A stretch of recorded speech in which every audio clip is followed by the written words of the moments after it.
तो और किसी रिश्ते के साथ नाफरमान लॉयल हो या ना हो, पर अपने भाई के रिश्ते के साथ तो लॉयल ज़रूर है।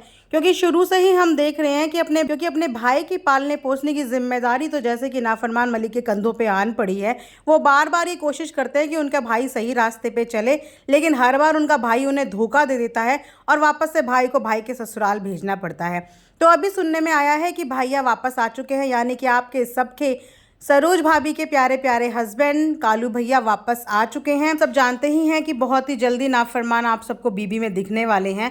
तो पीछे से उनका पूरा व्लॉग का दामोदार, यानी कि जो उनका मेन चैनल है फार्म हाउस वाला, उसका दामोदार सुनने में आया है कि कालू भैया के कंधे पर डाला जाएगा। और क्या आपको लगता है कि वो इस जिम्मेदारी को निभा पाएंगे? क्योंकि कई बार उन पर विश्वास करके उनको बाहर लाया गया है और हर बार वो विश्वास तोड़ के वापस से अंदर चले जाते हैं। और जिस चैनल पे ये फार्म हाउस का कंटेंट आता है ना, वो इनका सबसे बड़ा चैनल है, यानी कि एक तरीके से देखा जाए तो इनकी पहचान है। और अगर उस चैनल पे वापस से छेड़खानी हो गई तो क्या होगा? क्योंकि ये तो घर के अंदर होंगे और घर के बाहर कालू भैया की लगाम किसके हाथ में होगी, ये बड़ी ही सोचने वाली बात है। हालांकि बोलते हैं ना कि जब कोई काम नहीं आता तो इंसान को अपने खून के रिश्ते ही याद आते हैं और मदद के लिए वो उन्हीं को बुलाते हैं। तो दिल्ली से टिकिता की मम्मी ने भी ऑलमोस्ट अपनी पैकिंग कर ली है अपना माँ होने का फ़र्ज़ निभाने के लिए।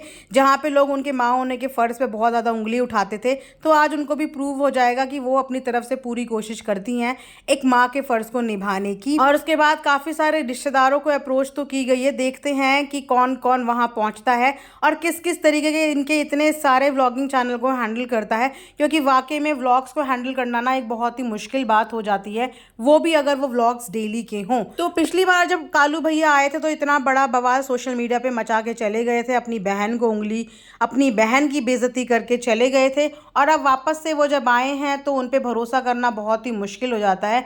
वो कहते हैं ना कि दूध का जला हुआ छाछ भी फूक फूक के पीता है, और ये भैया तो कई दफ़ा भरोसा भी तोड़ चुके हैं। खैर, अपनों का भरोसा तोड़े वो कोई बात नहीं, लेकिन सोशल प्लेटफॉर्म पे आके जो ये गंदगी मचा जाते हैं उससे सोशल प्लेटफॉर्म आके बहुत ज़्यादा हैम्पर हो जाता है, लोग बहुत ज़्यादा हैम्पर हो जाते हैं, और तो और इनके नज़दीकी रिश्तों का दिल भी बहुत ज़्यादा दुख जाता है।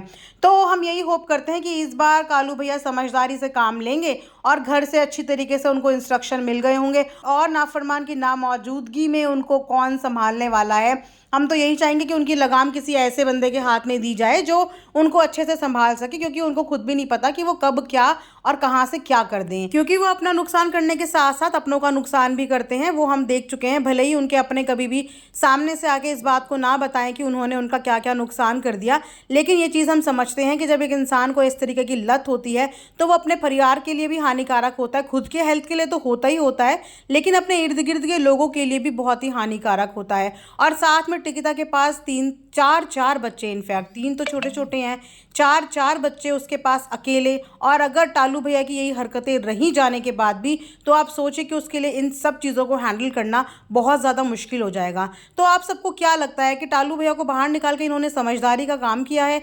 क्योंकि जब ये बाहर होते हैं वो तब इनका डर नहीं मानते, और जब ये लोग यहाँ रहेंगे ही नहीं तो उन्हें तो किसी चीज़ का डर ही नहीं रहेगा। भले ही वो इन्हें बिजी करने की कितनी भी कोशिश कर ले, लेकिन बोलते हैं ना कि जिस इंसान को गुपचुप करने की, चोरी चकारी करने की आदत हो जाती है, घर वालों से छुप छुप के चीज़ें करने की आदत हो जाती है, वो कहीं ना कहीं से अपना जुगाड़ निकाल ही रहता है। वेल, रिस्क का सौदा है, पर कहते हैं ना कि बिजनेस में जब तक रिस्क नहीं उठाया तो उस बिजनेस को क्या किया। तो एक बार फिर से रिस्क उठा रहे हैं इसी उम्मीद से कि शायद इनके काम धाम को इनका भाई संभालेगा। तो देखते हैं इनके इस विश्वास पे इनका कालू भैया कितना खरा उतरता है। वेल, ये थी आप सबके लिए न्यूज़। अपने point of views comment section में जरूर बताना। मिलते हैं नेक्स्ट वीडियो में, तब तक अपना ध्यान रखिए and thanks for watching earth mom Dehradun.